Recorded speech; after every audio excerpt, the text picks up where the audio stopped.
Masculinity, the way it's expressed today, predominantly by men, is very distorted, but it's central to the way the world looks today.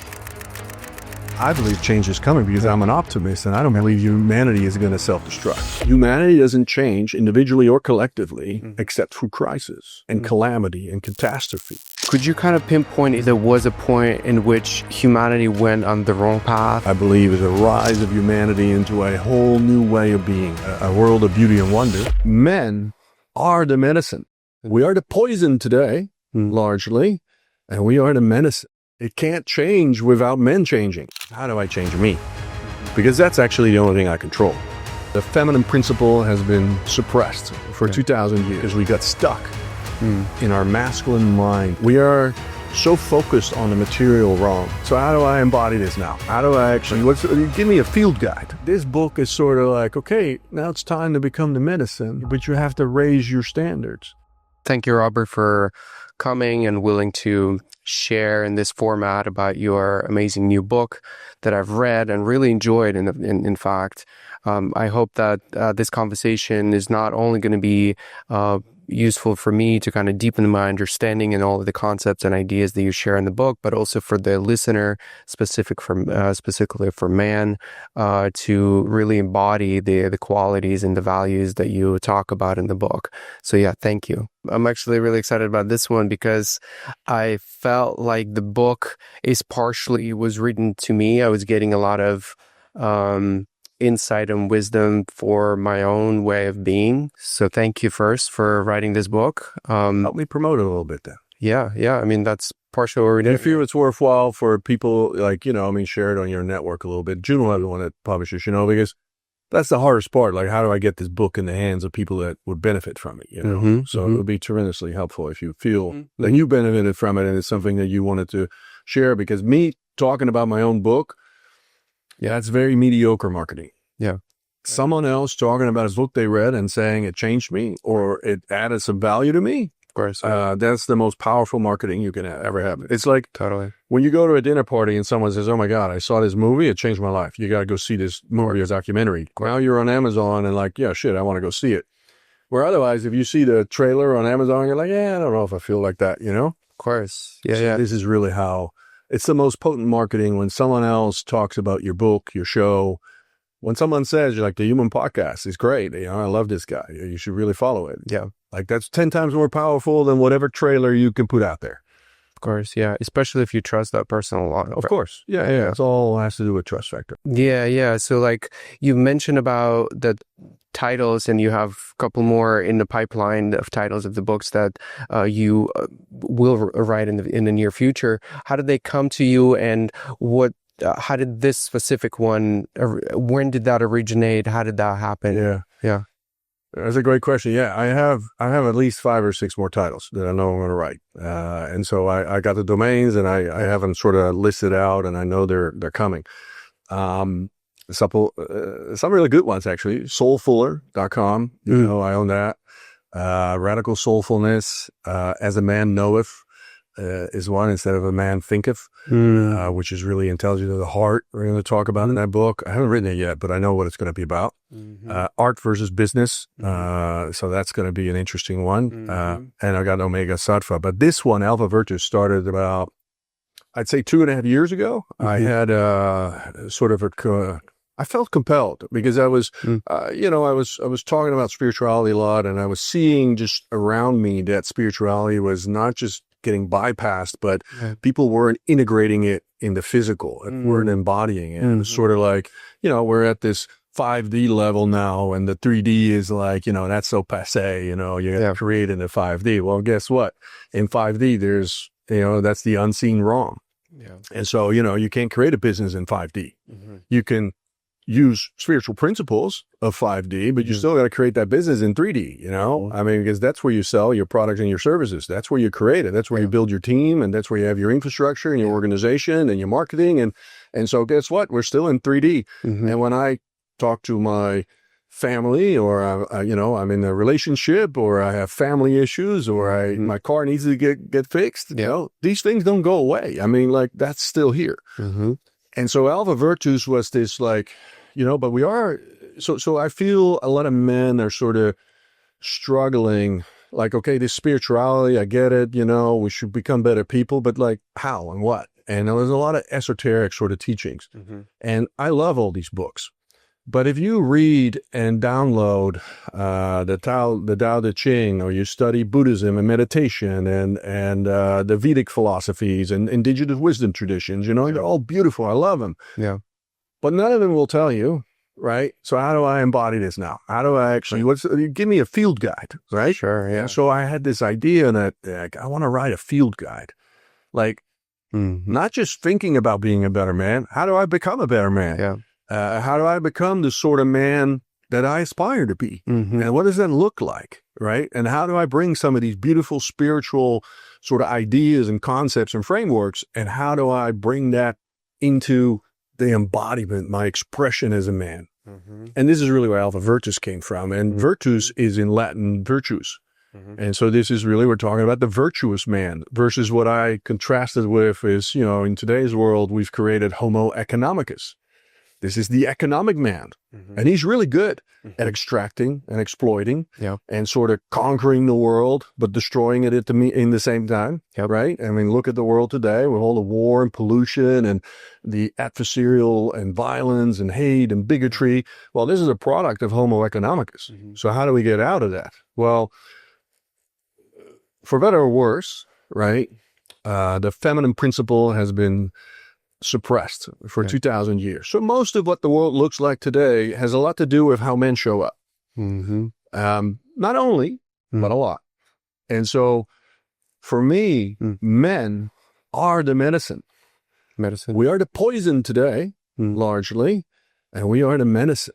It can't change without men changing, right? And women have been rising in beautiful ways, and that's very potent and it's very powerful. But if men don't change, this world is going to change very, very slowly. Yeah. And we need to make a little haste because we're sort of burning the candle on both ends in multiple different ways. Just look at the state of the world today. And so this book came from, okay, well, what does a virtuous man look like? And then, I sort of download this sort of concept. Let's write a field guide. And so the subtitle of Alpha Virtus is the exalted masculine archetype. There's an archetype out there, like, written in sort of the blueprint of spirituality, of God, creator, whatever you want to call it, right? And that blueprint, that masculine blueprint, has an exalted version of it. Now, this book is what I call an abbreviated field guide. It's still 300 pages, but, that for me, that's abbreviated. And it's sort of like, okay, this is a field guide. So this is not an esoteric text, like with lofty concepts, and it's really woolly. And then at the end of the day, I'm like, okay, I'm a lot smarter, but I still don't know how to be that man.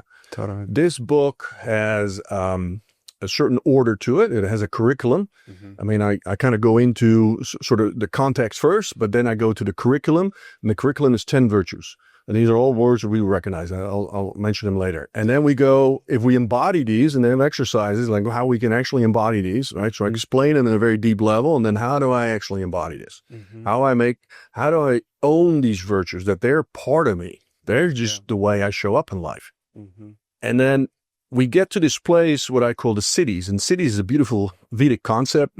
And when we talk about cities, we're talking about exalted qualities, like very, very beautiful, high-level, pure qualities. And the ones I sort of highlighted, when we master these 10 virtues, we can now sort of rise into these qualities that I call cities.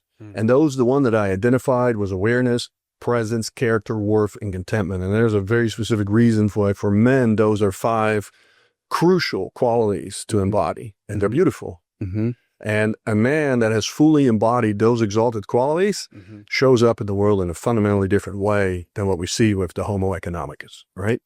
And then I sort of translated in the final part that's called attunement, and I go into what I call Purushata. Purushata is a Vedic concept where we are holistic beings. So we have a spiritual aspect, that's moksha, that's liberation. That's actually the most important part of life. But it's not the only part of life, because we also have on the bottom artha. And artha is material prosperity. So we got to go in the world and go have a job and build things and live life and feed our family and do all those things. That's artha. It's the materiality of life. And then we should not ignore it. It's part of our life. And we need to express these qualities in artha too. And then the second part is kama, the second from the bottom. And kama is sensory pleasures. So this is all the beautiful things about life that we can enjoy. And I'm not just talking about the bedroom. I'm also talking about nature or a sport, or music or art or food. It doesn't matter what it is. Sensory pleasures, right? Embodied experiences, yeah. And we can experience those in a sacred way. So we don't abuse them. We don't escape in them. We don't numb ourselves with it, but we're partaking it because it's part of life. It's part of the beauty of life, you know, and we're here in this 3D world to do all these things. We're here to make beautiful love with our loved one, right? Yeah. And we're here to enjoy music and art and maybe paint or maybe go kite surfing or sailing or go on a travel somewhere. It doesn't matter what it is. These are all sensory pleasures, right? And as long as we do it in a pure way, we're not harming anybody. This is part of life. It's a dimension of life. And the last one is dharma, which is the righteous path. And so, you know, we talked a little bit about it. So dharma is a lot of times understood as like, this is my sacred job in this lifetime. This is my purpose in this lifetime. Dharma is actually much more about how you do it than what you do. Yeah. So yeah, your purpose might be, you know, to become a teacher or to be a this or that. Yeah. But the real question with dharma is, are you doing it how are you doing it? Are you doing it in a pure way? And so we have these virtues, we have these cities, and then we can bring that into our dharma, into our sort of sacred path, right? For us in this lifetime to live. So we have moksha, dharma, kama, and artha. And it's like the full palette of life, all aspects of life. Now the final part is alpha. Why alpha? So there's actually a second book that's part of this series. And this is, the first part is initiation, alpha virtues. And the second part is called omega sattva. Sattva means in Vedic philosophy, purity, love, truth, integrity. It's a beautiful word. And alpha and omega. Now the second book, it's not written yet, but it will come in the next year and a half or so. That's about transcendence, or we transcend the masculine. So first we have to sort of rise into the exalted masculine, and then we're going to transcend even beyond it by the integration of the feminine principle, the full integration, the full activation of our heart's intelligence. And this is where, you know, we sort of become, you know, we rise into the Christos consciousness. And that's transcendence. That book will come, but let's focus on the alpha. And alpha and omega, it's a principle of the beginning and the end, right? It's also the masculine principle and the feminine principle. And so alpha in this context is not the cultural alpha, and I described it in the book. This is about alpha, the true leader, right? Alpha, the masculine. And so I give a completely, in this book, you have to read it if you want to know, but I give a completely different dimension of what alpha really means. It's not the popularized version that we see on TV with a superhero and a cape and he's going to go rescue the damsel in distress. That is all pop culture, right? That is not the true meaning of an alpha. And there's a much deeper meaning to it, which I get into in the book. So man, thank you for breaking it all down. I wanted to acknowledge the importance of breaking down esoterical, potentially sometimes difficult to comprehend ideas and concepts, especially for those who are just starting maybe their spiritual journey, and this is all very new to them. And really, I don't know if it's dumbing it down or just bringing it to a accessible level. Yeah, exactly. I don't like calling it dumbing it down because these 10 virtues are extraordinary. These are mastery level of virtues, right? To fully embody these 100% of the time, you know, this is spiritual mastery at its peak. For sure. But I did have a very specific purpose I wanted to write it in a way that even if you don't believe in consciousness and you don't believe in there being a God or a creator and you don't believe in a intelligence that governs this whole universe and all these other beautiful concepts of spirituality, if you're like, well, that's all like, you know, that's too far out there for me. Yeah. But tell me, how do I become a better man? How do I show up in a different way? You don't have to believe in any of that stuff, right? What you have to believe in is that there's a deeper potential in you, right? To rise into a different level of man. Because the level of man, if we look at the state of the world today, all the wars, the violence, pollution, the injustices, the bigotry, the racism, the separation, the shit show in Washington and the world over, all the politicians, the corruption, I can keep going. Yeah. This is the product of Homo economicus, right? And that product is bankrupt. This is not the world I want to leave my kids. Yeah. And so we have to change. And again, one of the most core premises and the motivation for me to write this book is because there's also this, the patriarchy is bad and men are bad and, we need to emasculate all these men and castrate them and all that. No. We have a lot of wounded masculinity that is running the show. Mm-hmm. But the pure masculinity, the exalted masculine is the medicine. We need that masculine. But what do we need? We need order and love and compassion. And we need wisdom and temperance. We need discipline, valor, and fortitude, right? And so when we take some of these 10 qualities, integrity is another one. So we take these 10 virtues. Now you embody these and you express these into the world. The world's going to change, especially if people in power and influence start doing this. But that's not the point, because each one of us has a benevolent kingdom, which is another part in the attunement. Yeah. Every man has a circle of influence. And that circle might be really small. It might be just your family, your direct friends. Yeah. And that circle could be very, very large. Maybe you're a titan of industry. Maybe you're the president of the United States. Maybe you're whatever you are, right? Now, your circle of influence doesn't matter. It matters what happens in your kingdom and your benevolent kingdom as a man. And your job is to devote yourself. You want to be a grown man or you want to be a boy in a man's body, right? So if you want to be a grown man, everything in your benevolent kingdom becomes empowered, more beautiful, more loving, more compassionate, more forgiving. There's more integrity. There's more truth. There's more trust. There's more valor. There's nobility. And you bring that into your kingdom. Yeah. And you touch everything in your kingdom with that. And this is why you do this. Because it's your goddamn benevolent kingdom. Totally. And that might be small. That might be large. Doesn't matter. You are here as a man to rise into, the sovereign ruler of your little benevolent kingdom. And everything that comes into your circle of influence is your responsibility to make it more beautiful, to make it more compassionate, to lift it up, to empower it, right?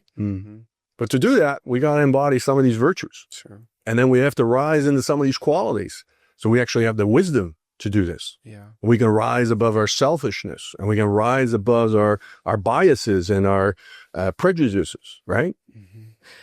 Distorted masculinity.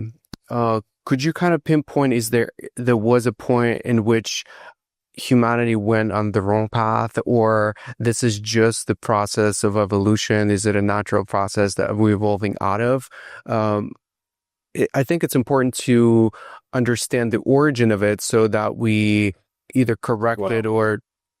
I believe there has been civilizations long thousands of years ago where there was a much better representation of the masculine and feminine. There was much more harmony between those two. And there's still some indigenous cultures where some of this is preserved.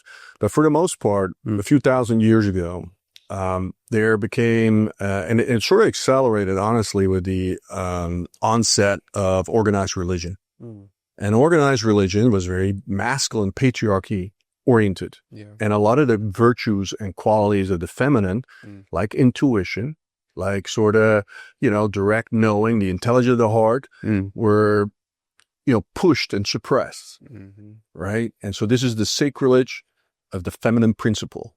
Not women per se, because women were just a representation, a fractal representation of this feminine principle. Or they had deeper connection to it, maybe, Much deeper connection. They're the embodiment, but they have masculine energy as well. But so women were started to get suppressed, and this patriarchy, and we got more into our left side of our brain. And so there's philosophies from the ancient mystery schools where, ancient man had much more access to sort of his heart intelligence and his mental intelligence. The mental is masculine and the heart is feminine intelligence. This is super rational, your heart, right? So it's inclusive of rational, but beyond it, we can go into the nonlinear realm of consciousness, and the intelligence that's pervasive in the quantum field, or the infinite field of possibility, or whatever you want to call it, right? We have access. Everybody has access to that through our heart. Yeah. But women are much more hardwired to be oriented towards that than men are. And we started closing that down because especially with the onset of the Renaissance, and from the Renaissance, really, it sort of derailed because, people like Leonardo da Vinci and Michelangelo were beautiful, right? They had a very balanced, what they studied in the ancient Egypt. Yeah. But then we went into what's called the scientific revolution, right? And now we really became obsessed with the material world and understanding the material world. To the detriment of the spiritual realm. Now, our five senses that we have, right? Our eyes, our ears, our mouth, we see less than 1% of reality, right? So we know the color spectrum. Right. We see red, orange, yellow, green, indigo, blue, and violet. Yeah. But we know beyond that color range is ultraviolet, is infrared. Sure. And then we know it keeps going on because everything goes from 0 to infinity. Right? And we see a very limited scope, and that's our physical reality. That's our color light spectrum. Now, to think that that is the whole world is being blind to everything else that exists. Right? And we have this in our five senses. Now, the material world is only a subset of absolute reality. So we have perceived reality, which is this material world, which is less than 1%. And this is not Robert making this stuff up. This is like Buckminster Fuller, this is Einstein, this is David Bohm, these are all the physicists, Max Planck, I can reference, this is where science has gone as well. Like there's actually this enormous field out there, which is a field of consciousness, but whatever you want to call it, right? Yeah. Quantum field, it doesn't matter. Yeah. And there seems to be a infinite intelligence within that, and everything emerges within this field. And everything kind of goes back into this field when it dies. And so this field seems to be alive. It's a living thing. And it's expressing itself in what we call the material world.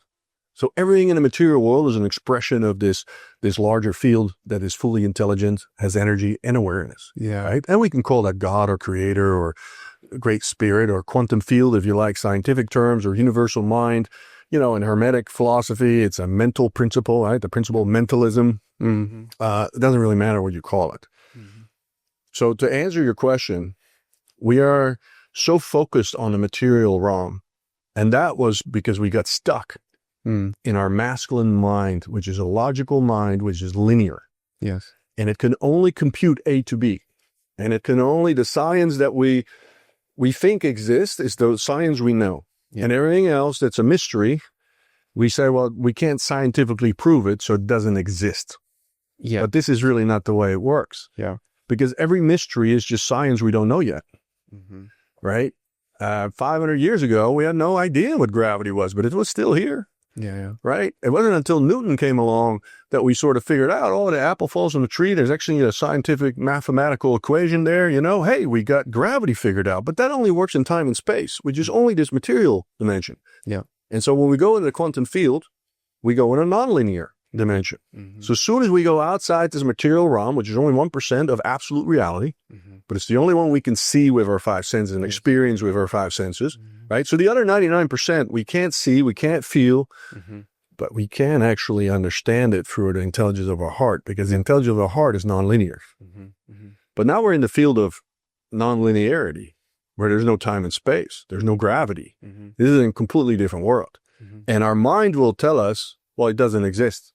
Because I can't see it, I can't feel it, I can't touch it. There's no way I can mathematically prove it with the science I have in the material realm, the reductional science. So it doesn't exist. So identifying the issue of the current kind of distorted world based on distorted masculinity, and then you proposing or providing a solution towards a different version of being, in a way. I want to sort of be really simple about it. Like masculinity, the way it's expressed today, predominantly by men, is very distorted and is central not exclusively, but it's Mm-hmm. central to the way the world looks today, Mm-hmm. right? Now, to say, like, well, just do away with masculinity, right? That's not the solution. You can't do away with masculinity. It's part of, the yin yang symbol, right? Tiachu. You can't just take half the circle away and say, well, I'm just going to like not have that exist and we'll just run it on the feminine principle. If you run the world on pure feminine principle qualities, right?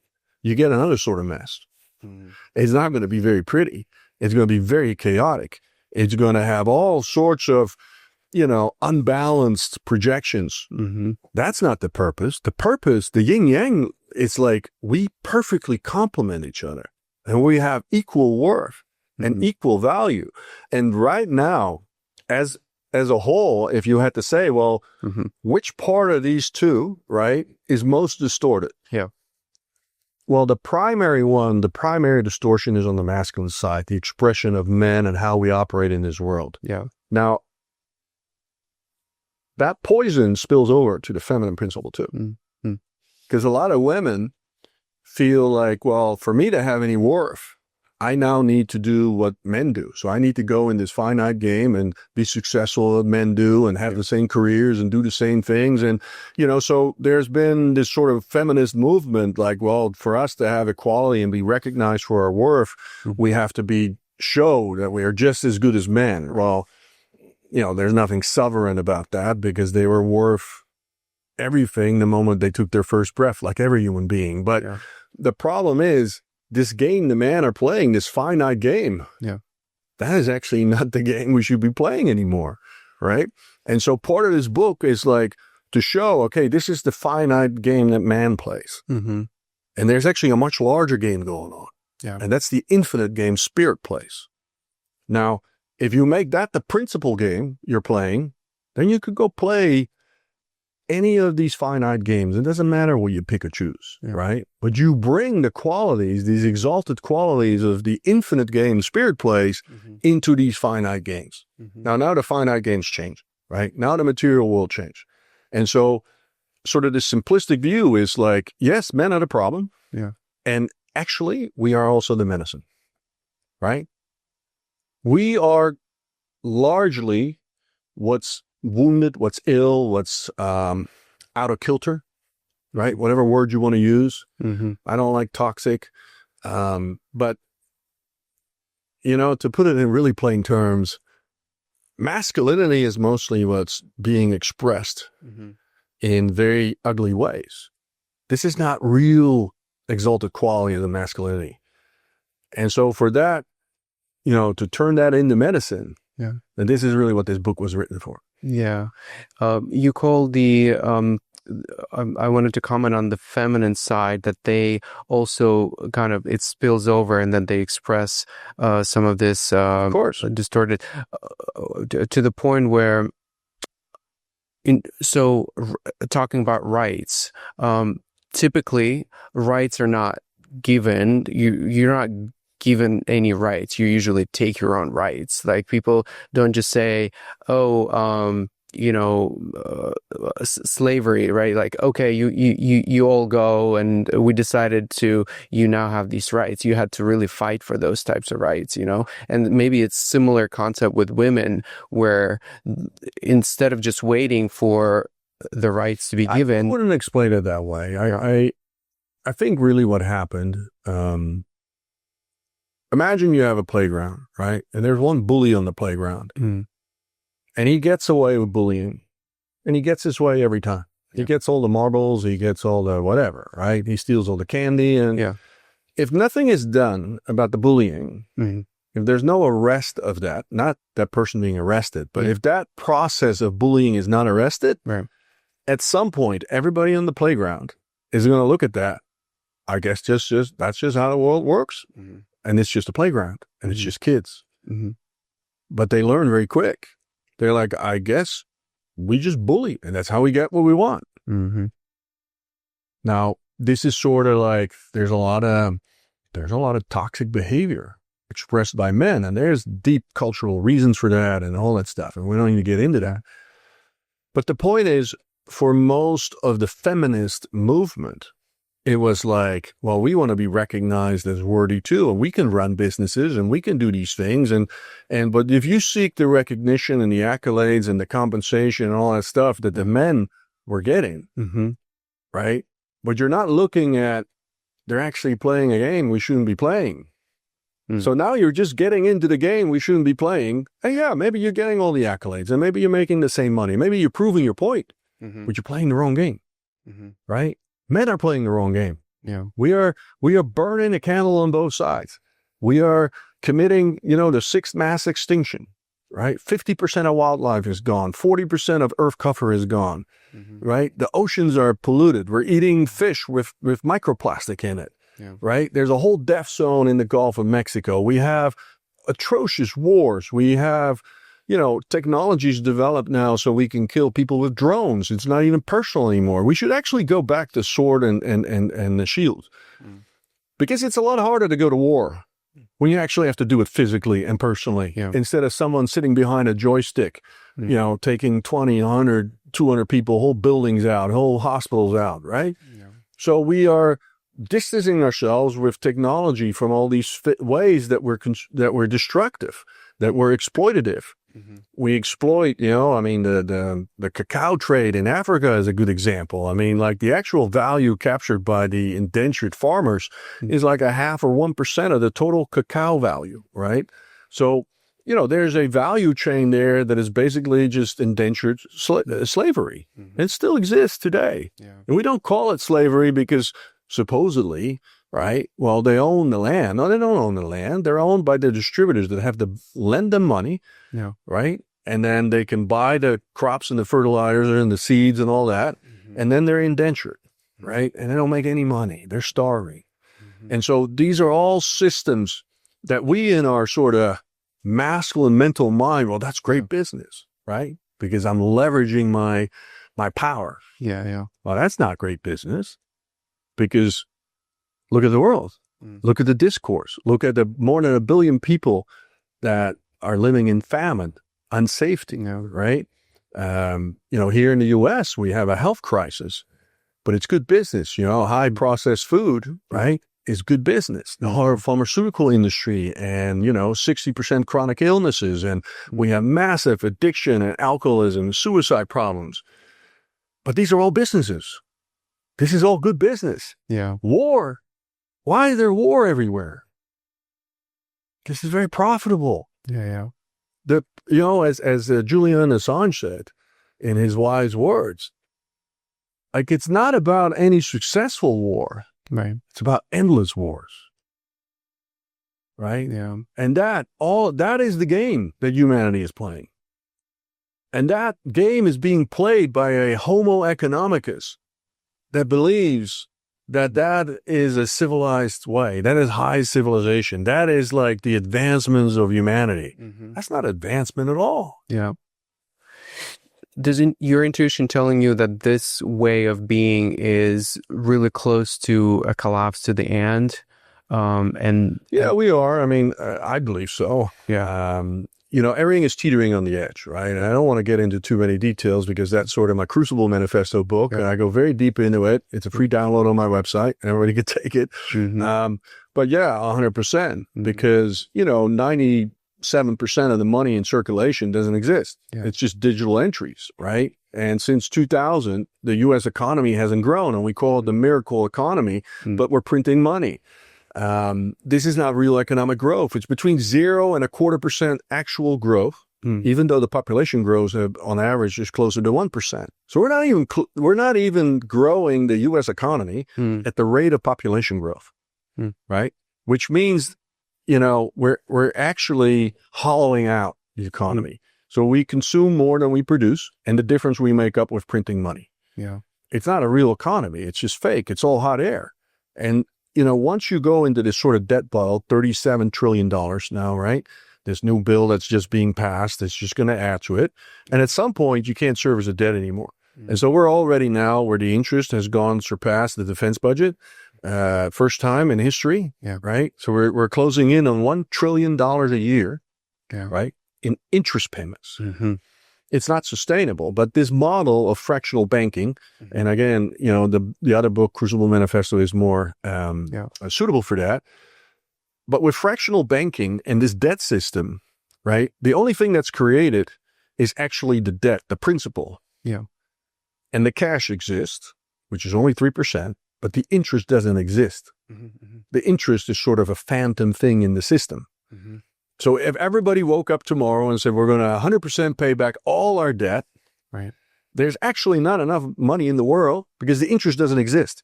Now, I don't expect people to kind of understand all of that, but what you should understand, right, is that there's not enough money in the system. What it must do is keep printing money to create money that doesn't exist, right? And so we're printing money so we can pay interest, but the moment we arrest this, the moment we stop this, it's like musical chairs. Yes, exactly. And there's like basically no chairs. Yes. Right? And so when the music stops, and it will inevitably happen, right? We have now derivatives markets which are non-regulated. We are 50, 100 to maybe 500 times the global economy. Yeah. If there's a ripple in there, at some point, there's just not enough money to fix it, and everything just collapses, right?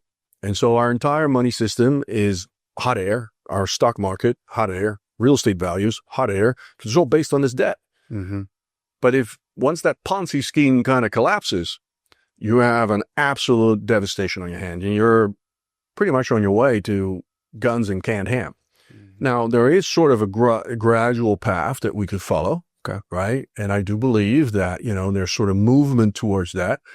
But we are going to have disruptions the next couple of years. We're going to see some major, very unfortunate things that are going to cause recessions. And, we're teetering on that already. And we see signs of this, right? I mean, we have homeless camps with more than 100,000 people in various big cities. We have, a fentanyl crisis. Well, why are people, en masse using fentanyl like that? Why are they escaping, right? You don't escape a beautiful life. For sure. You escape a miserable life that you don't know how to cope with. Why do you go to alcoholism? Why do we have suicide rates going up? Why are the highest suicide rates in the medical world, in the legal profession? Is it because they're so happy? No, they're stuck on a treadmill that actually they don't really know how to stop, right? And we can't solve, sort of boil the whole ocean. The whole world changes when sort of everybody awakens. So we can only do our individual part. Again, that's part of the Crucible Manifesto. And this book for men is how do I change me? Because that's actually the only thing I control. I don't even control my kids. I don't control my wife or my girlfriend or whoever's in my life. Maybe I have a man in my life. It doesn't matter, right? I don't control anything. But what I express into this world. But guess what? When I change me, when I bring that to a different level, everything around me changes. What would you say is the type of future you're contributing by changing you in the way you propose? What is that vision of the desirable future? Or just I call it, a world of beauty and wonder, but that's very poetic, and I sort of like poetry. But look at all the problems we have in the world, right? So we have huge inequalities, we have injustices, we have, bigotry, hatred, violence, wars. All this stuff is completely unnecessary, right? There's enough abundance in the world. We can reorganize the world in a way that everybody has plenty to eat, everybody has opportunities, everybody has a roof over their head, everybody has basic health care. Now, can everybody live sort of what we call now the prosperity level of the average Westerner or American? No, because we buy a lot of junk from China and it has a massive environmental footprint. We buy a lot of, we have a whole industry that emerged over the last 20 years. It's called self-storage facilities. So what is self-storage facilities? We're drowning in shit. So we need to hire space outside our home, right? Pay $300, $400, $500 a month for shit we never look at. We don't need, but we're just storing it because we ran out of space in our house. Right? It is the craziest thing you could ever imagine. Most of what we build is cradle to grave sort of design philosophy, which means that the only really thing that can happen with it is that it goes to the landfill, and our landfills are filling up. Now, we have landfills. In poorer countries, it just goes straight in the ocean. Yeah. They don't have money for landfills, and people just throw shit away. I used to live in Jakarta 20, 30 years ago, and I went to the shanty towns there. And they live on stilts above the water. And the garbage can is the water. Wow. And it literally smells like you're on top of a sewer plant. Right. Right? Wow. And there's better ways. It doesn't need to be that way. Right? I've been in the shanty towns in Colombia when I lived there, and it's atrocious. And actually, you can go to the poor neighborhoods here in Miami or New York or LA. I was in LA, recording my first book a few years ago.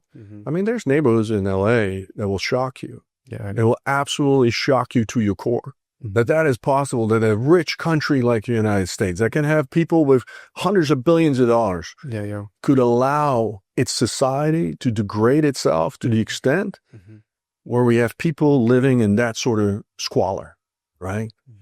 That is a tragedy, and it's not necessary.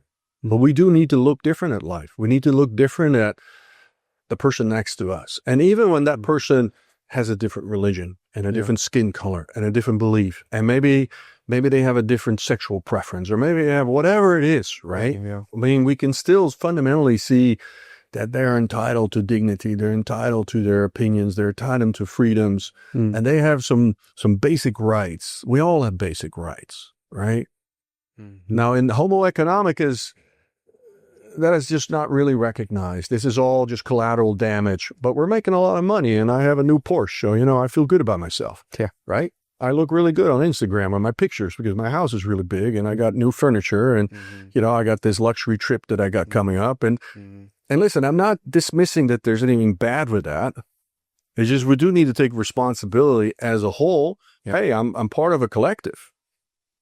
So what's happening with the commons, right? And so if you want to bring this back to esoteric traditions, you can go to the Hopi prophecies, beautiful study field, right? And so we're at the end of the fourth world, as they call it. Beautiful, beautiful cosmology of the Hopi prophecies, the elders and Hopis. It is actually throughout some other indigenous tribes here in the U.S., and we are in a transition to the fifth world. And they actually talk about a person, but it's more a cosmological person, is the emergence of Pala. And Pala is the lost white brother. And the lost white brother is reconnecting to the old ways of doing things, reconnecting to the ancient wisdoms and bringing that into modernity. These Hopi prophecies are absolutely beautiful. They're profound. And so I believe that there's an emergence of the Palaha. I believe that lost white brother is rising. Christus consciousness, people are awakening to 5D. It doesn't matter what you call it, right? We're ending the Yuga cycle, Kali Yuga. I mean, there's different ways I can tell you. There's a golden age emerging. It's projected. The age of Aquarius. It's all the same stuff. Right? It's everywhere. It's in every cosmology. It's in every major religion. And so no matter what you want to believe in or what you feel compelled or drawn to, change is coming. I believe change is coming because I'm an optimist, and I don't believe humanity is going to self-destruct. This is really what's fundamental at it. I believe in our evolutionary process.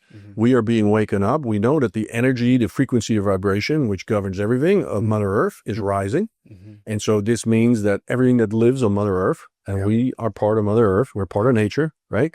So this energy of vibrational field is rising. Now, what is that causing? It's causing all the chaos we see in the world today. Because everything is coming to light. And are we not seeing a lot of things coming to light? Are we not seeing a lot of things about our food, about NASA, about the wars, about corruption? I mean, there's a lot of stuff sort of coming up, right? So this is sort of this rising frequency, and that's a much grander process than any individual or any sort of, nefarious group kind of organizing this. No. These are grand, cosmic processes that are taking place, and we're just part of it. And we get to ride this wave, which is amazing because we get to see sort of the end of this era that we've been in, and then a transition that I believe is a rise of humanity into a whole new way of being. And the only unfortunate part in this transition period, humanity doesn't change individually or collectively Mm-hmm. except through crisis and Mm. calamity and catastrophe. Yeah. So cataclysms are inevitable, but they are actually the tonic of truth that we need to see the fallacy in all the stuff that we've been creating so we can do it differently. Yes. And so in a spiritual sense, there's a beauty to this cataclysm that is just inevitable. Mm-hmm. Mm-hmm. But on a human level, it's going to obviously cause a lot of pain and disruption. And we saw some of this with the pandemic, and we're going to see more of this. The 2008, 2009 recession. I mean, there were a lot of people that lost their homes and their jobs, and these are, obviously very harsh things. Mm-hmm. But when crisis and catastrophe and calamity show up in our life, this is always a gift wrapped in sandpaper. Mm-hmm. And if we accept the gift, right, and we unwrap that nasty sandpaper, Mm-hmm. this is how we grow. This is how we evolve. And everybody can look at their own life and look at themselves and say, all these, maybe this terrible heartbreak that I had, Yeah. right? This relationship that ended, but I learned something about myself, And so in the end, there's always a rise that comes from it. Yes. Maybe that job I lost, maybe that bankruptcy I had, Mm-hmm. maybe that marriage that failed, or, maybe that loss I had in my life, whatever it was. Mm-hmm. And these are tragic things that happen in our life, but the tragic things are usually our spiritual peaks. I mean, this is where we grow the most. This is where we evolve the most. Mm. And so we're running as humanity head first into a pretty big crisis, the poly crisis, right? On all these levels, we have crises. Mm. And so it is going to wake us up. And it's actually awakening a lot of us up already. Mm. Mm. But it's going to keep building momentum. Mm. Interesting. Yeah. Yeah. It's interesting that you said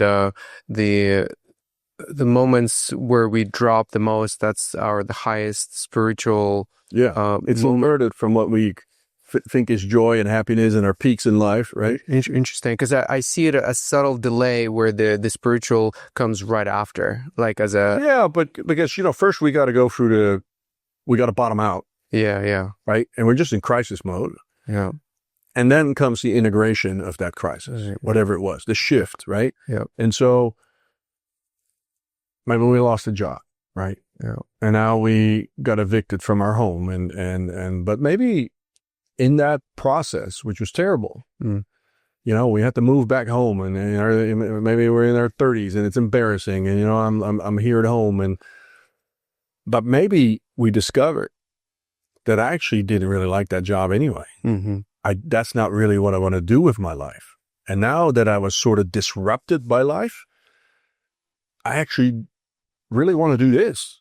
Mm-hmm. And then maybe I start taking a course, or I go back to school, or maybe I get the skills or training that I need to go in that direction.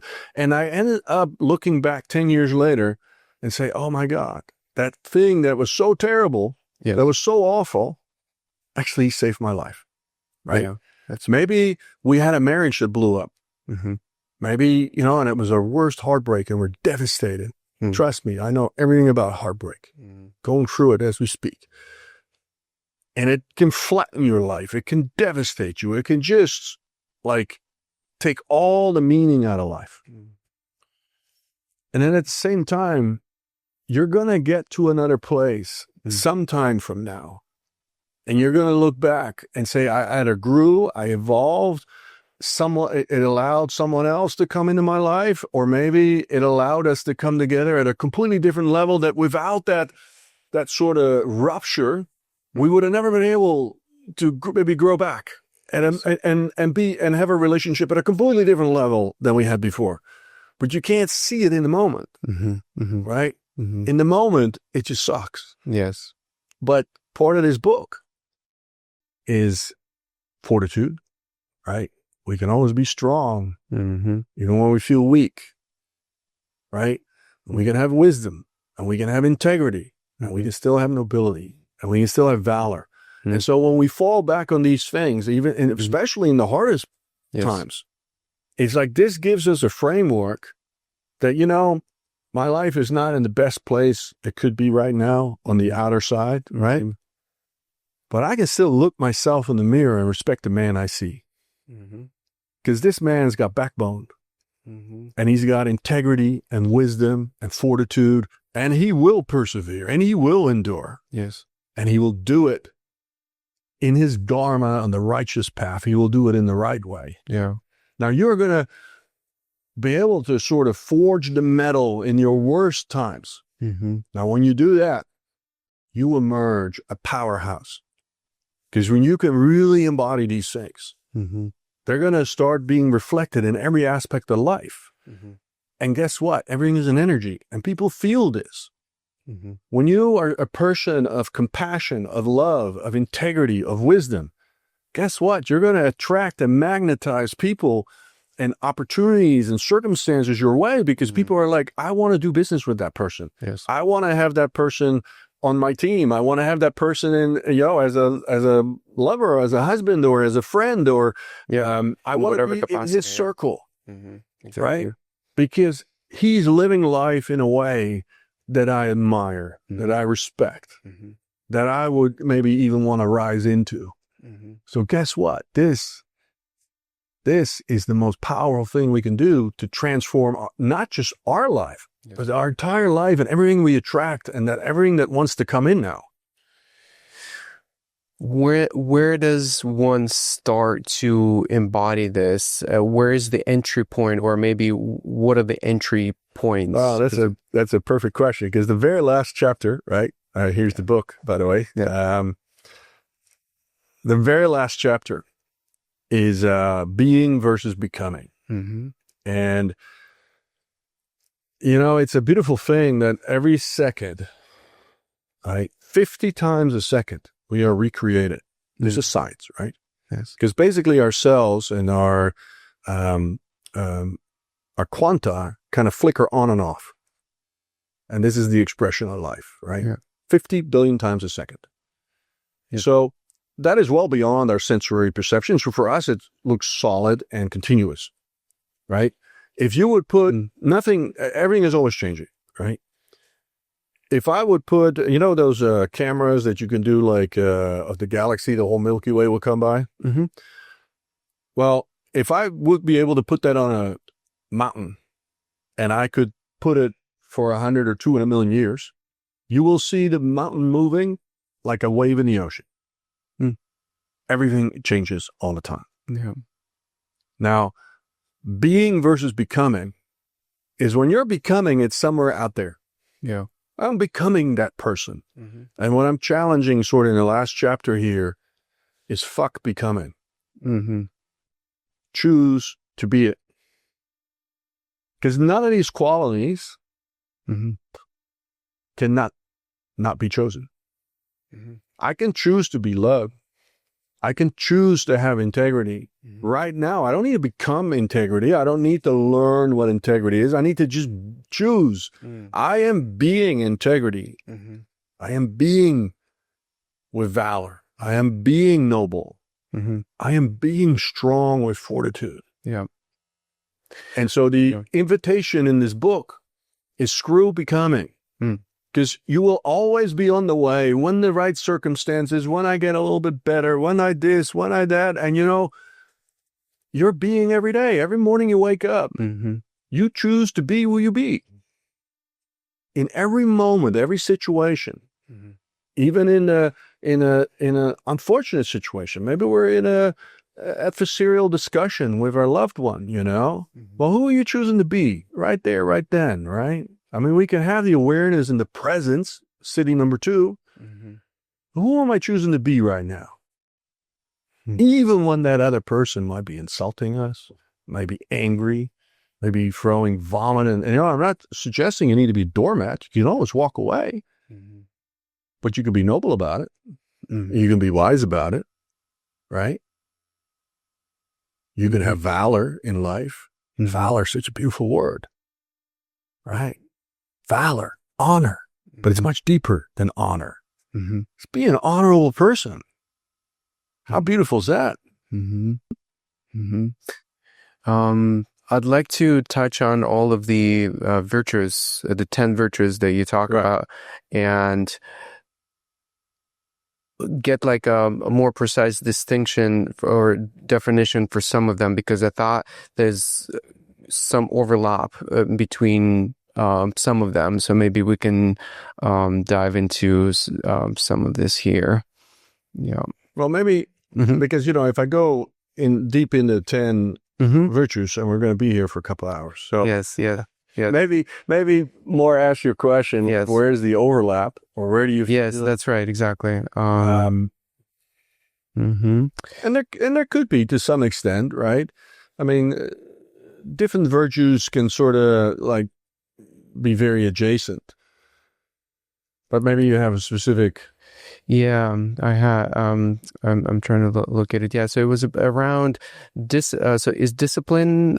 That's one. Yeah. So one of them, and then what's temperance? Maybe. Yeah, exactly. So between those two, what's the difference? And all right, that's a good question. A very good question. So discipline really has everything to do with being able to organize and run your own life, even when you don't feel like doing certain things, right?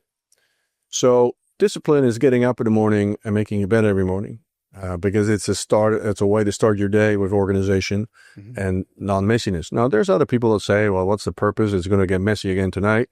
I believe that everything is energy, right? And I believe that there's a value to that. There's a value to, if your house is completely cluttered and it's not organized. Like I used to run big businesses, and I would come into someone's office, a manager's office, right? And if that looks like a bomb exploded. Now I know that this person, the way we do anything is the way we do everything. So I know this person is disorganized. I just need to look at their desk. It's all over the place. And they will always tell me, well, I know where everything is. My oldest son tells me this too, right? And then you ask him for something and he can't find it. He's not organized. He's not disciplined. But he's learning more now because he's starting to play football, and his coach is getting him organized, and he's in the cadet program with the fire department, and, they sort of force him. Because if he's not disciplined, right, about when he's asked in the cadet program to refill the medicine thing on the truck, what they teach him there is if you're not disciplined and do that with precision, people die. Because maybe that bandage or that whatever peroxide that needed to be there, that might be the difference, right? Or that whatever medical tools they have, it doesn't matter, right? Or the axe isn't on in the right place. Sure. So discipline is a way of organizing and running your life in a disciplined way that is constructive, productive. Does it mean that you have to be completely anal retentive about everything? No. There can be a flow to life too, but actually discipline creates freedom. I talk about this in this book. Because when I'm very disciplined about things and I'm organized about things, then guess what? It goes more efficient. It's more time efficient, right? So I free up a lot of time that I can just screw around and do whatever. Yes. Right? People that are not disciplined are always out of time. Yes. People that are extraordinarily disciplined get everything done, right? And they still have time to spare. They're the ones that can play on the weekend or at night. They're also the ones if you want to think about businesses, right? I ran businesses in big teams. Well, who am I going to give an important task? Someone I know that's going to get it done on time. That's a disciplined person. Sure. That's not the one that is undisciplined. And maybe they have great ideas sometimes and, they have other values. But there's sort of a glass ceiling that you hit about discipline in life. And for the masculine, it's very important to have discipline, because this is sort of part of a virtue that we bring into life, right? And it also allows, actually, when the masculine is very disciplined, it sort of creates freedom for the feminine to flow and to be in her power. Yes. And guess what? She is really powerful in her flow. She has crazy intuition and creativity and, and nurture and care and all these beautiful, exalted qualities that come to life when she doesn't have to be too disciplined. And I'm not saying that women should be completely undisciplined. I'm just saying this is a beautiful thing that men can really embody and bring to life. It's good for us, and it's good for everything around us and everything we touch. Yes. Now, temperance has to do, the main concept of temperance is to know that there's a time to feast and there's a time to fast. If we don't know that, and we're feasting all the times, now we're getting lost in gluttony, debauchery, and we're getting lost in pleasure. Yeah. We become lazy. We become apathetic. Yeah. It sucks life force energy out of it. This is the party boy. right? We use drugs, we get addicted, we have all these, we're gambling, we're going to strip clubs, we're, whatever men get lost in, right? All this shit that isn't that helpful in life. Besides the fact that it has very big consequences for the people around us and the people we interact. Because there's no 5-year-old girl in the swing that ever dreamt about being a stripper. I can promise you that. So, everything has consequences. You snort a line of coke in New York, you have the blood in Mexico in your nose, right? We have to understand that these are connections. Yeah. Because demand creates supply. If we part of the demand, then that supply will be created.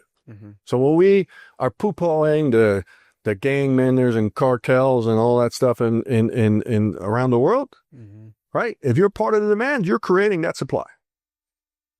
Same for the porn industry, strippers, you name it, right? And so temperance is really about this feasting and fasting. So there's a time in life where we have to fast. Fasting is discipline, if you want to, and this is maybe where you got that confused because I have to use that word. Yeah. Because there's a time in our life where it's not the time to just let go. And it's the time to actually be productive and fast, right? Yeah. And not get lost in pleasure and this and that. And there's also a time where it's time to feast, to celebrate. And maybe this is not just the turkey dinner or the Christmas dinner, but there is a time of the year where, you know what? We should buy a really good bottle of wine. Yeah. And we should just really enjoy it. And maybe we drink 1 or 2 glasses too much, or maybe we're a little tipsy. Yeah. I'm not saying people get lost in alcoholism and down like 5 bottles of wine. Yeah. I'm just saying there is a time to feast, right, in life, where we enjoy all the beautiful things in life and we eat a little bit too much and but temperance is knowing the difference. When do I do that? When do I just, and then when I do it, right, when I feast, feast with it in a sacred way, go all the way. I mean, like enjoy it and revel in it and have a food orgy and do it. But that's not healthy to do all the time. Yeah. Right?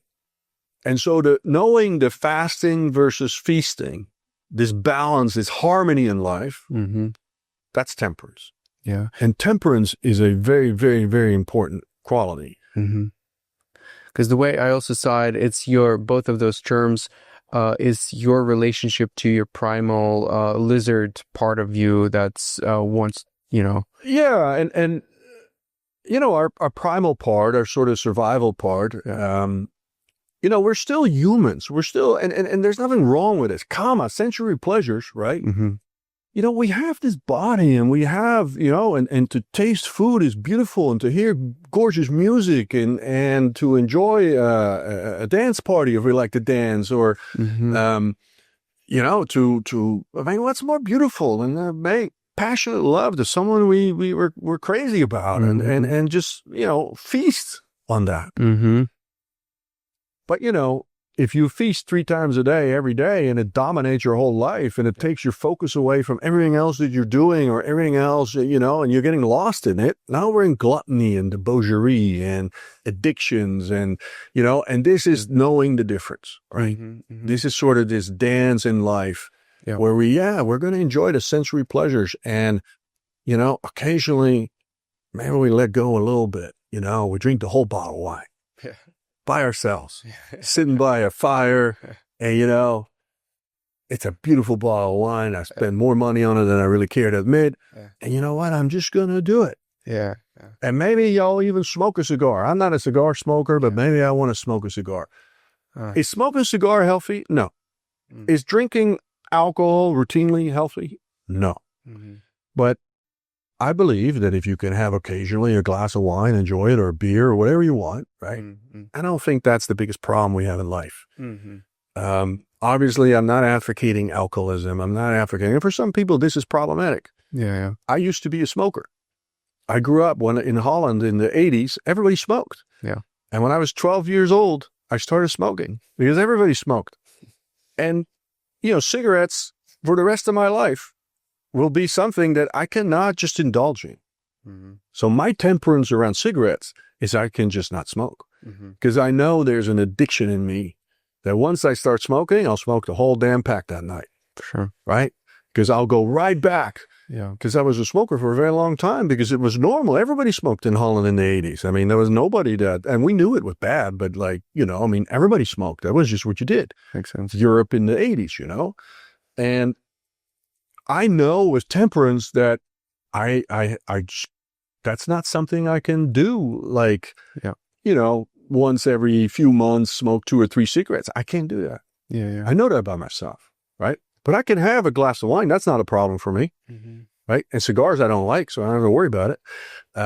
But we all sort of have to dance with ourselves in that sense, right? And we might have something that we just cannot, we should just never feast. Would you say over time, as we create more and more different indulgences, distractions, digital media, food, and all of the variety, the whole spectrum of things, it's becoming harder to... Of course. Right? Yeah, because look at life 100 years ago. You know what? Even when I grew up, it's funny, I tell my kids this now, right? So I grew up in the 80s in Holland. I was born in the 70s, but in the 80s. Holland had 3 channels on TV, and you had to actually still walk to the TV to change the channel. And they started broadcasting at 4 p.m. in the afternoon, and it was done at midnight. And on the weekend, maybe they showed a movie till 1 a.m. or something, right? There were 3 channels. And then in my mid-teens, the other channels like MTV and then the German and then the commercial channels came in because we only had like the public, system, like the BBC in the UK at the time. We had the counterpart in Holland. And so there wasn't as much until 4 p.m. There was no TV. There was just nothing there. You could listen to the radio, or we had the record players, and we'd go outside and play sports, but there was a lot less pressure on us. Sure, right? And now I see it with my kids. I have 3 of them, and they have all these cell phones, and they have to worry about stuff I never had to worry about. Yeah, like when they go out, like we have to tell them now, don't do anything stupid, don't take pictures of stuff that or whatever, right? We don't have to worry about that. I did a lot of stupid stuff in my teens. If people would have taken pictures of all the stuff I did in my teens with all my buddies in Holland, like we were going to bars at 14, 15 years old and just, I lived in Amsterdam for 3 years in my college years. I mean, oh my God, the stuff that crazy stuff we used to do. And we weren't harming anybody. We were just like rowdy college kids, Yeah. But if people would have taken pictures of that, and that would now go on the internet. Would look you had a lot of explaining to do, right? and so the world has changed dramatically. But, we can't ignore it. It just is what it is, right? And so we do have an opportunity to also have temperance with our phone. Can we just put it away? Like when I have dinner with my kids, the phones are not on the table.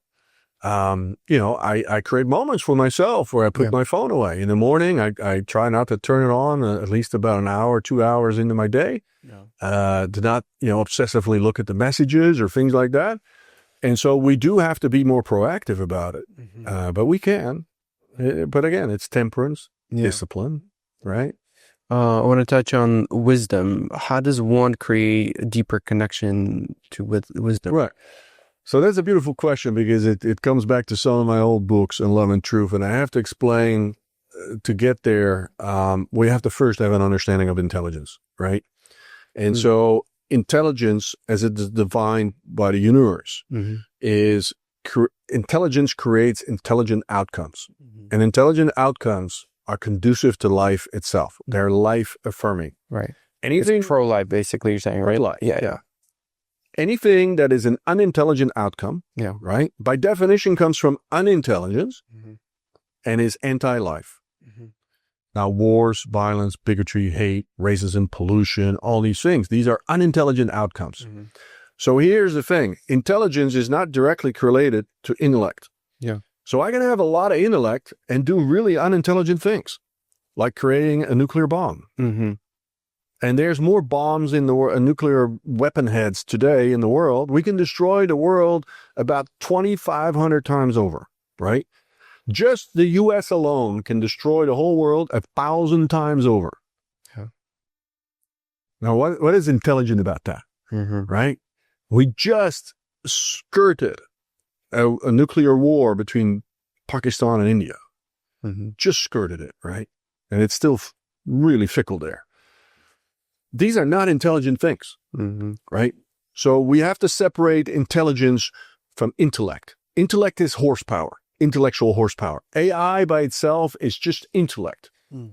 But if I give it the wrong instructions, if I ask AI, can you tell me how I can most efficiently destroy the whole world? It will answer that question for you, and it will probably be a profoundly efficient way to do it. And it will calculate it or compute it faster than you and I could ever come up with it. Yeah. But is that intelligence? Mm. Right? No, because we're prompting it with really an unintelligent question. So it's going to give us unintelligence. With the destruction of the world is not an intelligent outcome, right? Mm-hmm. Now, in my book, Love and Truth, there's sort of these connections between all these things. And there's a thing called awareness, and there's a thing called intelligence. Mm-hmm. Now, wisdom is the amalgamation of awareness and intelligence. So intelligence is this thing that creates intelligent outcomes. And we use our intellect to create intelligent outcomes. Mm-hmm. Now we're working intelligently. Mm-hmm. Wisdom has to do with our awareness as well, because the more our aperture opens up, mm-hmm. right, the more awake we become. Mm-hmm. So this aperture is widening. Mm-hmm. It's like literally like the camera, right? It's just widening. This is literally how our awareness works. And the more we see of reality, the more we see all the connections. The more we see all the interconnectivity, the interdependency, the more we see like, I'm just a little fractal that's part of a larger system. And now I'm starting to see things holistically, rather in a reductionist science materialistic way, where we think everything is just a mechanical toolkit with parts and we can just swap out the parts, or, I can tweak with these parts and it has no effect on everything else. Well, John Muir, the founder of the Sheriff Foundation, he said, if you tug when you're in nature long enough, you come to realize that if you tug at one thing in nature, you're tugging at the entire universe. And this is really the nature of reality. Yeah. That everything is connected, even if we don't see the direct connection, because some of this might be in the unseen. We're all part of this morphogenetic field of humanity. And so when we do anything, it has an influence on this entire morphogenetic field. Mm-hmm. So awareness is like, okay, I see more of reality. Yeah. I understand more of reality. Now, wisdom is sort of intelligence and awareness coming together. Mm-hmm. Now, where do we find a lot of wisdom? In people that have lived a lot of life. Yeah, I was going to ask, doesn't that also require human experience? Well, like I said, it's not exclusive, right? Because a kid can have a very wise opinion, or a very wise answer, or a very wise viewpoint. So it's not exclusive to age. But as we age, and it's not exclusive to age also in that there's a lot of older people with very little wisdom. So, it's not prescribed that, just by having lived, because if you're not coming from intelligence and you're not have your awareness opened up, then you're not going to have access to wisdom. Mm-hmm. But generally speaking, the older we get, the more life we've lived, right? We sort of better get at the game. Mm-hmm. And we start to understand it on a deeper level, because we just simply experience more. We've seen more, and we've gone through more. And by going through a lot of things, and this is sort of, I come back to these Hopi prophecies, because there's elders there. And in the old indigenous traditions, the elders were revered. In the Aboriginal Christians, you have a tradition called yarning, where you sit around the campfire, and the elders were brought in because they were revered for their wisdom. Yeah. Right? And they had all the traditions and all the storytelling of the tribe. And this is how basically culture and wisdom and traditions were transferred from generation to generation. Right. And what do we do with elderly people in our Western society? Because you're no longer really of use, right? Yeah.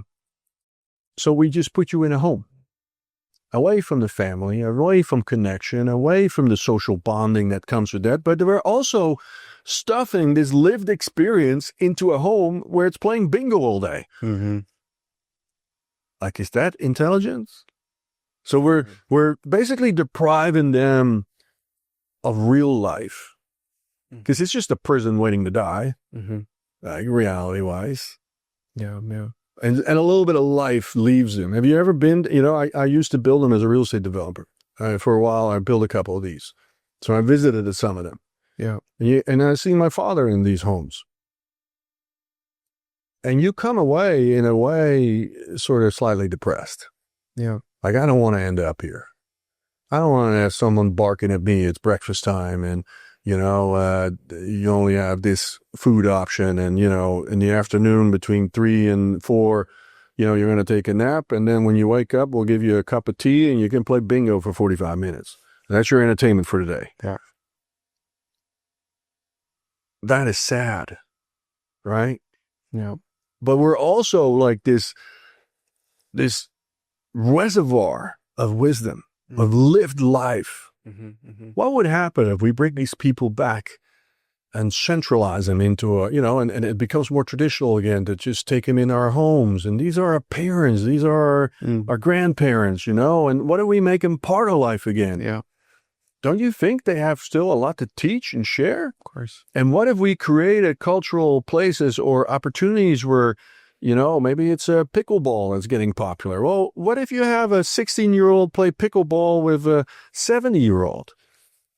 You think there could be interesting contact and relationships and a sharing of information and wisdom and everybody's part of life, right? So I do think there's a lot of wisdom that we piss away in Western society. We don't value it, truly.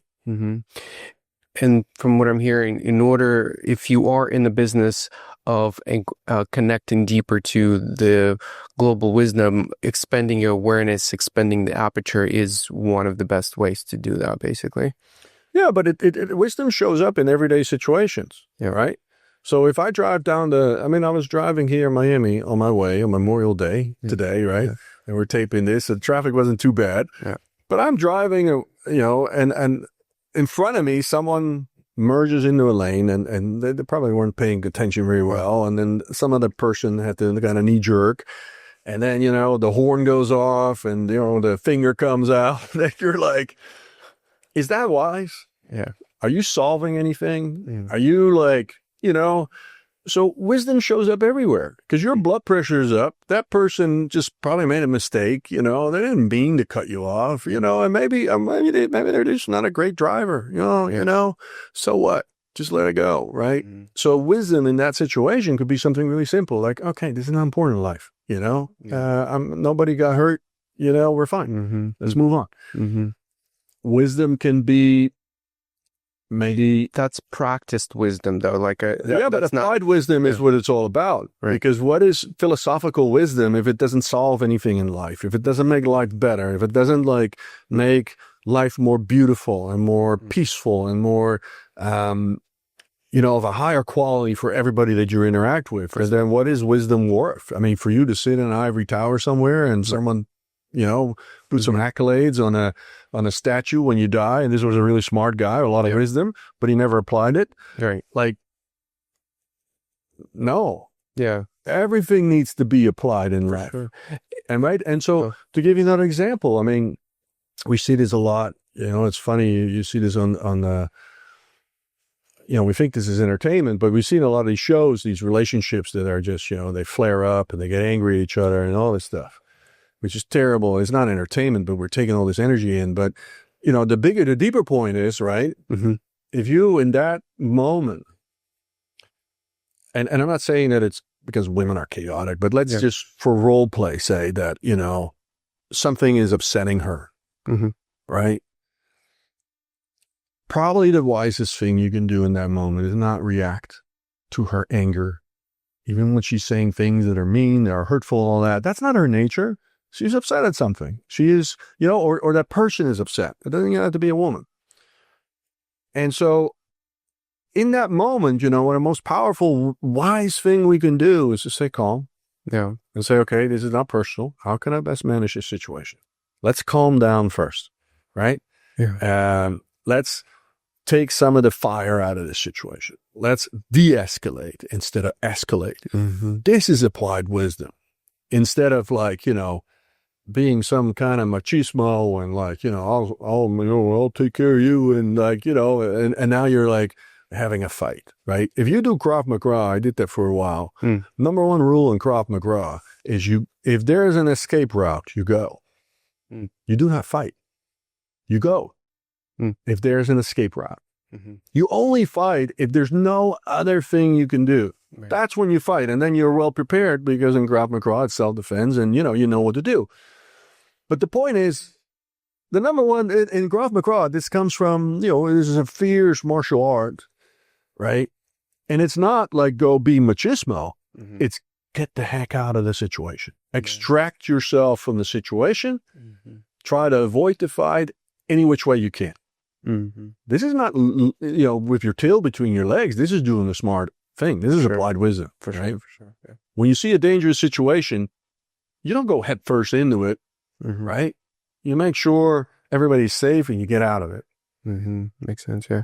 So you talk about initiation as a long, lifelong process. Yeah. I see the importance of identifying kind of like, you can say life is a ceremony also in a similar way, that the whole life is a ceremony. There's a beginning and an end, but there are a bunch of like having a child, the whole new ceremony, like going on the trip is a ceremony. Of course, yeah. So there's seasons of life. There's, there's importance to identifying, not just to say, that the initiation is a one long process, but to identify stages and like steps. Throughout life we go through seasons. Obviously, we do different things in our teens than we do when we start at college or whatever, and then we start a career, a family, and we're a young family versus our kids have now left the home, and then we go through seasons in life for sure. Life goes through seasons. We are just one big season, right? That sort of kind of transitions through time and space. My point about, and especially this is oriented towards men, it's like you are always going to have challenges and trials and tribulations, no matter how old you are. They're just different when you're 5 years old. They're a little different than when you're 15 years old, 25 or 45 or 75 years old. Yeah. But you're always going to have trials and tribulations in life. It's just the nature of life. There's going to be stuff that shows up. And it's not necessarily that you're making a mess out of your life, but people get old and they pass away. And now you have heartbreak, not just your heartbreak, but maybe your family has heartbreak, right? So how do we take care of these things? The economy goes through cycles, so there could be a recession. Maybe we lose our job. Maybe our business is struggling. That's a trial. That's a tribulation that we have. Maybe we have a key employee that leaves and starts their own company. Maybe we have to reorient our company. Maybe the market changes. It doesn't matter what it is. Maybe we have a kid that gets sick. Like now we have a big challenge. We didn't ask for that challenge. We took perfect care of that kid, but the kid gets sick. Maybe the kid gets addicted, right? Now I have a kid with a heroin addiction. I have another trial and tribulation. I didn't ask for this, but this is just the nature of life. And every trial and tribulation, we could sort of look at like, it's actually beautiful. It's not fun, not easy, but it's actually beautiful because I know I'm gonna deepen my, these virtues. I'm gonna deepen these qualities I have. I'm gonna become a better man because it is a stronger man, a more evolved man, a wiser man. I'm going to learn, maybe when you lose all your money as a man, maybe you've been very successful for a long time. It's a little bit my story, and I made a lot of money and I was very successful and the whole world is applauding. I didn't have a lot of compassion for people that weren't successful because I was always like, I did this all myself because I had a lot of self-discipline, which I did. And I worked really hard, and I did. And I hustled harder than most people in the companies and businesses that because I was just fierce. Yeah. But, not everybody's born with that. And born into that, maybe. Not even that. Like my motivation didn't come from actually that healthy of a place. I had a very deep father wound. I wanted to prove something to my father. This motivation, this drive, this just relentless pushing, hustling, just like out hustling everybody. It didn't come from a healthy place, and it wasn't healthy for me, and it created a lot of hardship, and it created a lot of harm with other people and relationships, and I hurt people in a way because there was just a a whole channel of debris behind me because I was just this force of nature just ramming his way through life. And the whole world was applauding me. Mm-hmm. And I had very little compassion for people. I was like, just work harder. Mm-hmm. But, not everybody is blessed with the same amount of intelligence and the same amount of privilege and the same amount of these things. And sometimes, we just don't have that drive, and we don't. And so I didn't really have much compassion that other people's circumstances and the way they perceive life might be very different. Mm-hmm. And when I lost most of, through trial and tribulation, when you're humbled by life, Mm-hmm. suddenly you're like, now I get it, right? Now I understand, because I got to a place where all the hustle in the world wasn't changing my circumstances, because I was fighting bankruptcies and lawsuits and hurricanes wiped out my business. And I was just trying to stay alive. And this whole kind of, Midas touched, everything turning into gold was not really happening because I was just trying to survive. And I realized, like, what? I thought I was so great, but I had a lot of tailwind in many different ways.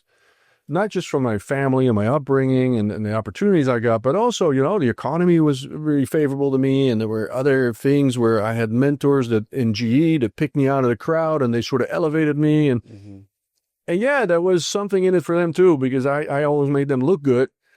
But, if those mentors wouldn't have grabbed me by the neck and said, okay, we're going to promote this guy and elevate him, right? There was so much talent in GE. And a lot of people, that just didn't happen for them. But it happened for me. And I thought it was because I was so good. And that was only a small part of it. Yeah. Part of it was that this was my journey. This is sort of the intelligent of life. And I needed to have these experiences. Some of it was just, I don't believe in luck, but it was just the script of my story. But it wasn't because I was so brilliant. Yes. Right? And that realization didn't really come until I found myself on the other side where nothing was working. None of that luck was showing up. Nobody was coming to help me. And I was drowning, and I was like, struggling to just keep things alive and keep going. And I had alimonies I couldn't pay for. I had to borrow money from my mom. I mean, the most embarrassing thing you could ever do, you have to go to your mom. You're a grown man in your 40s. And you can't afford your financial support of your ex-wife and your kids. But it humbled me to a point where I realized, like, I'm still this same guy as the same guy that was so successful, and I have the same qualities, but now life circumstances are different. So what is life teaching me? It's teaching me, to be humble, right? And to realize that, to have compassion. And you don't know why other people are in the circumstances they are. And it's always perfect. It's just a part of their story, what they need to learn. And maybe they're just learning a lesson in life. And it doesn't look on the outside successful, but maybe spiritually it's wildly successful. Maybe they're evolving and growing something and outgrowing something ancestral, and like a lineage that they're rising above. And maybe there's beautiful things happening spiritually on a human level, but it just doesn't look that successful on a materialistic level. Yeah. Right? Compassion. Have you heard of the term compersion? No. It's basically, so compassion is you feel for someone's pain when they are in struggle or pain. You feel for them. You have that in internal emotion as well. And compersion is when somebody feeling good, you're feeling really good for them as well. Right. And I think it's strange that this term is not as known, because I think we should really celebrate compersion. Sure. Yeah. Yeah. It's not only in the moments of, yes, I think those are very important moments, more important than the good moments, but. No, because the good moments are just as important. Because if we had no good moments, what the heck, why would you want to live? It was all just misery, and it was all just these. But in terms of like growth opportunities, right? Yeah. In terms of spiritual growth, evolving as a human being, deepening our character, our characteristics, our feelings, and growing a backbone, and all that stuff. Like, we don't learn that much from the peaks, when the trophies come in and the money flushes in, we're not evolving that much. We're just enjoying that part of it. But a lot of times, those are also representations of hard work that we put in. And so we should celebrate it because, if we put a lot of work in and we grown and evolved and we persevered and we made it up the hill. Yeah. Well, let's celebrate that we made it to the summit.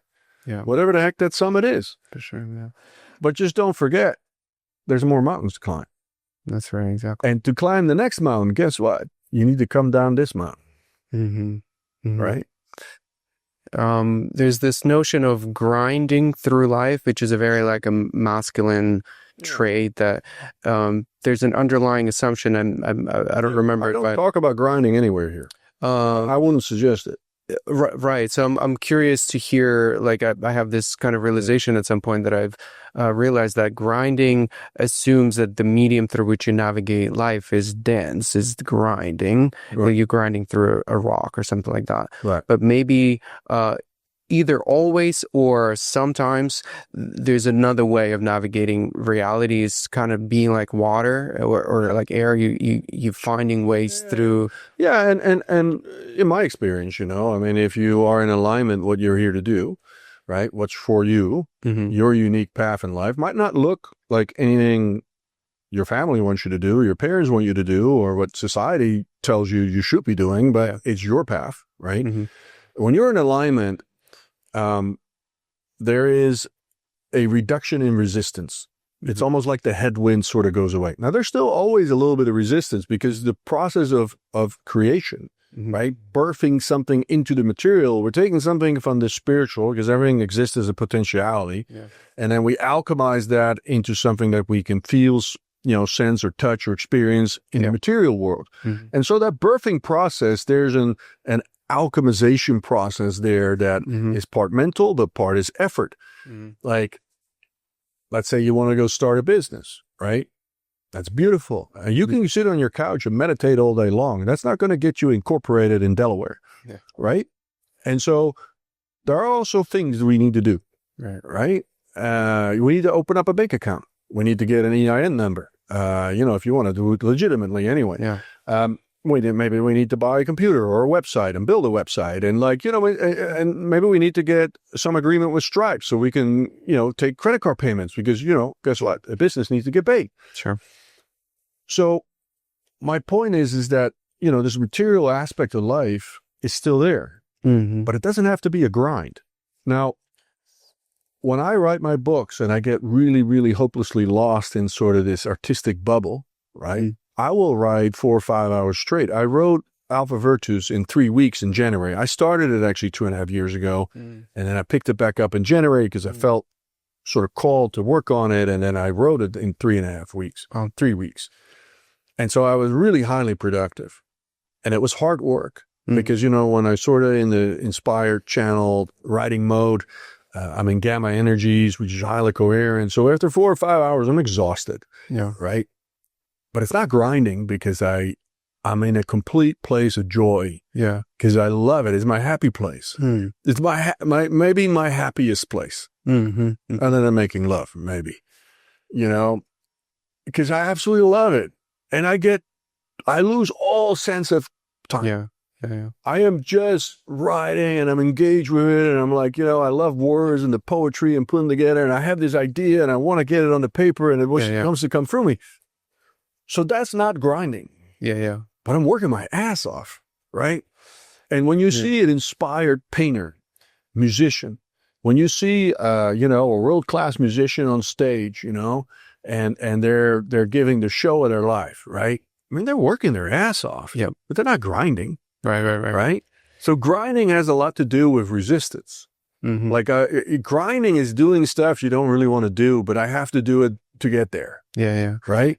Basically, grinding is your relationship to hard work, how much you want to suffer. If you interpret hard work as, the more you interpret it as pain, the more it would feel like a but grind. if you love what you do, which is one of the big things, Bashar, the channeler, always talks about that. Find what you love to do. This is what Joseph Campbell said. Follow your bliss. Follow your bliss. Follow your bliss.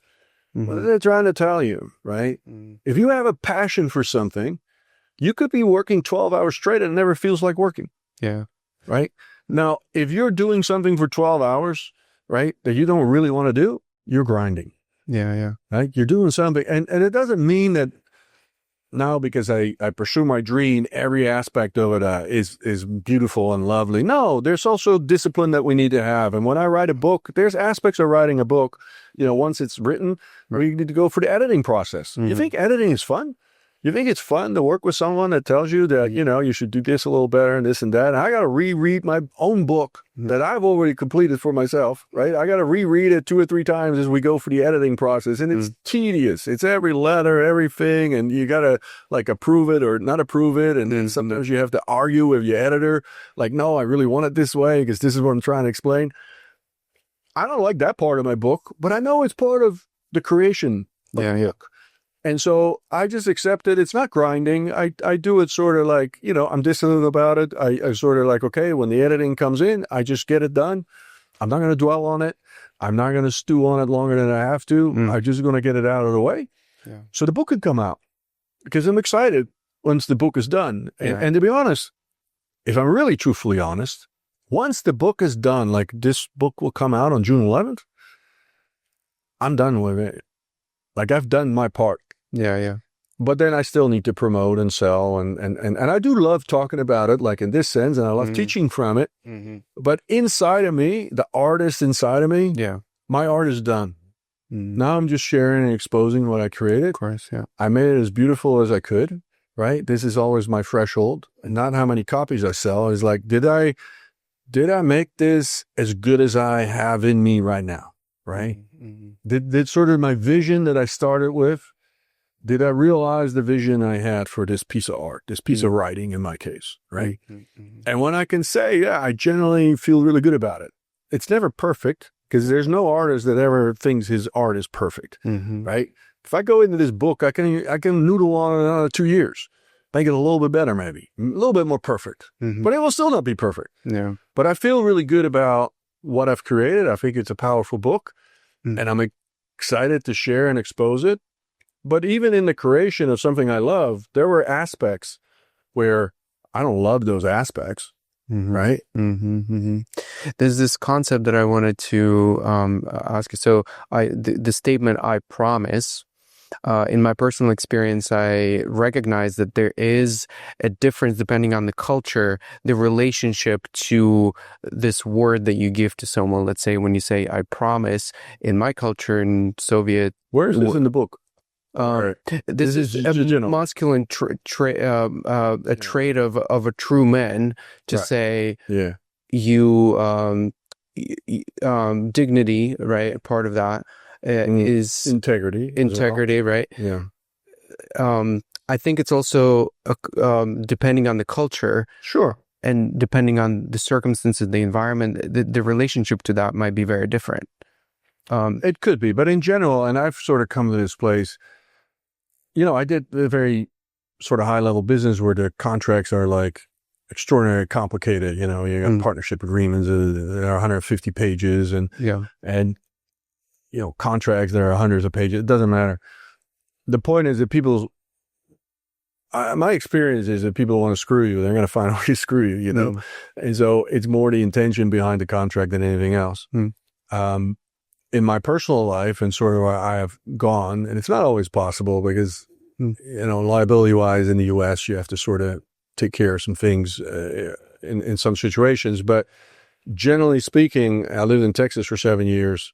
I like handshakes. And I tell most people a handshake will be enough. And I'll give you an example. I was selling a restaurant last year. It was, pretty substantial deal. Millions of dollars. And, we had sort of these legal things and it was about, and I finally told the seller or the buyer, I was the seller. I told him, I said, listen, I don't want to nickel and dime all this legal bullshit. It's just complicating things, right? We know exactly what we need to do. We got about 4 or 5 weeks to go. There's a couple pieces of the puzzle that need to come in. Yeah. You know what you need to do and deliver on. I know what I need to do and deliver on. And let's just go out of contract and we'll just work on it in good faith on a handshake. And on the closing day, we'll reactivate the contract, right? When all these conditions that we're just going to have a handshake on, we're just going to work in good faith. And will reactivate because there's terms and conditions that survive closing. And so we have to reactivate the contract legally. Yeah.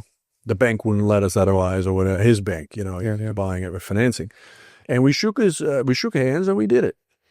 And I didn't really have any doubt that he would do, but he could have walked away easily. He could have just, and this had to do with earnest money they had to put up that was non-refundable. And I said, screw the earnest money. Just give me your handshake and let's just go do it. Mm-hmm. And, this is a wonderful way to live. If you can just do that. Mm-hmm. And my word is good for it. Right? Mm-hmm. Now, the one thing I would say that everything always changes in life. And, there are many, many circumstances where we make promises that, we have to go back on out of practical reasons. Circumstances have changed, life has changed or whatever. Mm-hmm. And then it really just becomes a question like, how do we do that? Right? And so we can go back to whoever made the promise to and own it and say, how can we create a win-win out of this? It's usually good practice to come up with one or two solutions you can propose. Like, could you live with this? Could you live with that? And this is also in personal relationships. Sometimes we make promises that we can't keep.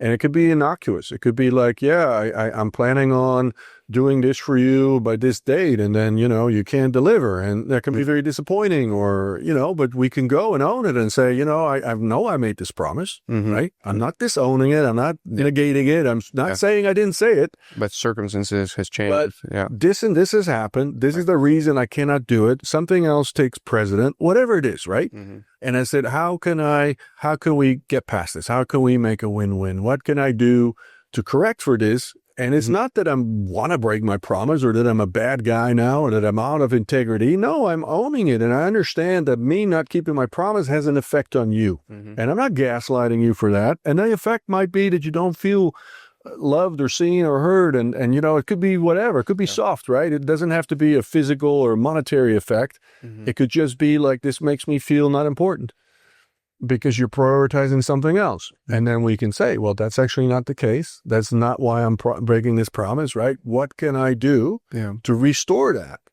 to see you in that, and to acknowledge that, I understand breaking my promise has an effect on you. So how can I, restore this? Because life has changed. And we are not always infallible with being able to keep every single promise we make. Mm-hmm. Exactly. Yeah. Robert, this has been an amazing deep dive conversation. I hope so. I really enjoyed it. Any last thoughts, any conclusions, any last words that you would like to leave the listeners? Yeah, besides we're going to read the dedication, right? Yeah. But I think of all the books I've written and most of the things I talked about, this is a really interesting sort of new animal because I feel this is the closest of taking spiritual concepts and making them really practical. And you don't even have to believe in spirituality. This is really just about how can I become a bigger, a better man. Yeah.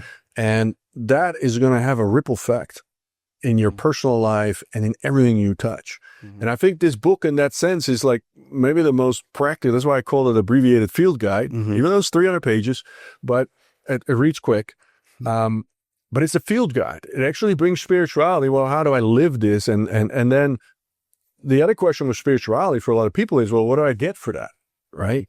Well, I promise you, when you start embodying these qualities, like it's going to have a ripple effect on your life and you're going to be more successful. Now, I'm not going to sit here that you're now going to manifest a Porsche 911 in your driveway in 3 months and all that stuff because it's all nonsense anyway. Mm-hmm. What I am going to tell you is if you become this person, what I described here, which is attainable for every single man, there's nothing in here that somebody could do. Yeah. You're not smart enough. You're not capable of whatever. This is a desire. If you desire to have these virtues, you can have these virtues tomorrow when you wake up, right? If you want to rise into these cities, you can work towards that via these virtues. And you can have all these cities. Now, some are going to have a little bit more evolved version of awareness and presence and maybe contentment or character. And some are going to be, but these are evolving qualities that just get more beautiful and more radiant, as we go. Mm-hmm. so this book is really where the rubber meets the road, and that's why I'm excited about it. And I would say one more thing. I had various people proofread it like I usually do. And I really wrote it sort of with the intention. I wanted to give men a roadmap, right? And then the feedback I've gotten from women has been really sort of blown me away, because the sort of, encapsulating some of the different feedback I got, the central theme was they felt really validated by this book, because they aspire to have I don't like calling it a king or prince because it gets into the Disney movie stuff, but there's a certain quality of man that they aspire to have in their life. Yeah. Because that actually, activates them, and it inspires them to be the best version of themselves. And, this sort of exalted man, this sort of like with these beautiful, powerful qualities that he's not necessarily rich or famous.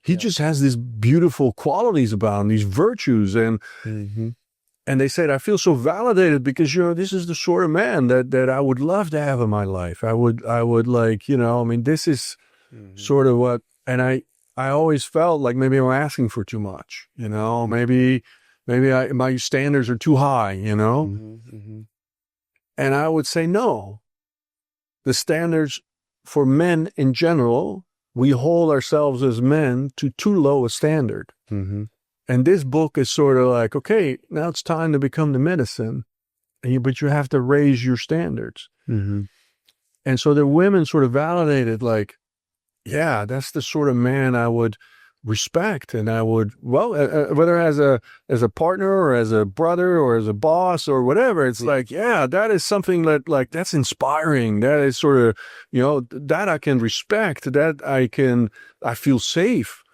Like, I feel seen. I feel like, that's what I want to dance with. Yes. These are the sort of men I wish were everywhere in the world. And, these sort of men were running companies and running politics and being in places of power and influence. It would be a different world. And this is really why I wrote it.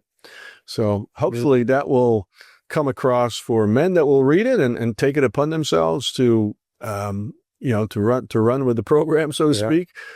And then I think it is a very valuable book for women in the way they described it, that I'm sort of showing, like, this is not a fiction of your imagination, this sort of aspiration you have for a man that has true depth, right? Depth of character. Yeah, I'd say for all men who is listening, whoever is watching, highly recommend the book. It will definitely level up your manhood and your initiation to manhood, I would say. So thank you, Robert, again, for I appreciate it. coming on and sharing more about your book. Yeah. Thank you.